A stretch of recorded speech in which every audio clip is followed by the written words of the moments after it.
Na, thank you for joining me today.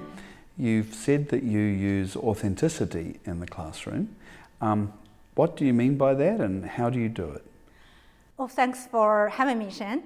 The first thing I learned from teaching is that student learns best when they can relate to their learning with their personal life. The connection is very important. So when I design the course, I always ask myself, how do I have my students relate and care what they are learning about? So that's where the authenticity comes from.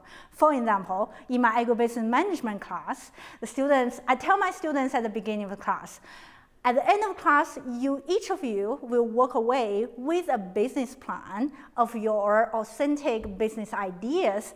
Could be the beginning of you pursuing your own business. That is remarkable. I'm sure our employers would love to hear that because I hope our students can articulate what they did as well as you did. Wow, that is really amazing.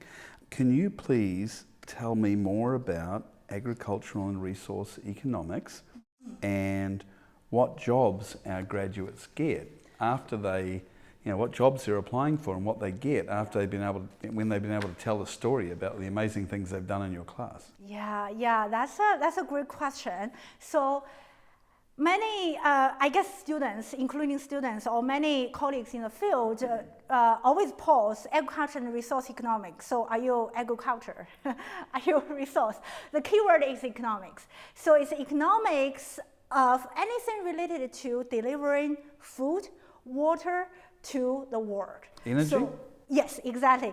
That's two aspects of this. Food is on the agriculture part, and water, energy is on the natural resource and the environmental part, what we do. So me and my colleagues, we research and teach on data-driven decision-making and policy-making, mainly centered on the food supply chain, agribusiness management, water scarcity, energy and climate change, and international development.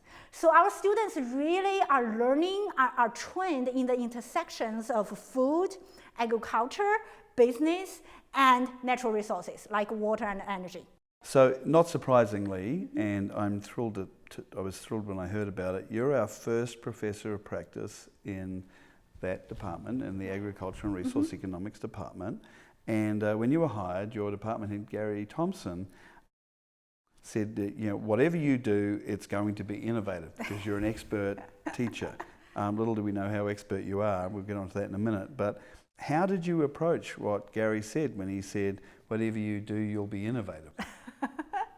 Well, it's a wonderful thing. I was trying to pull out a joke, but I feel like at first I really take that as a liberty and the trust to really explore and learn and innovate.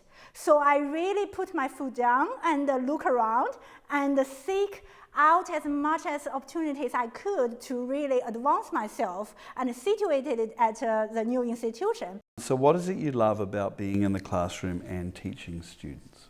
I think foremost is my students.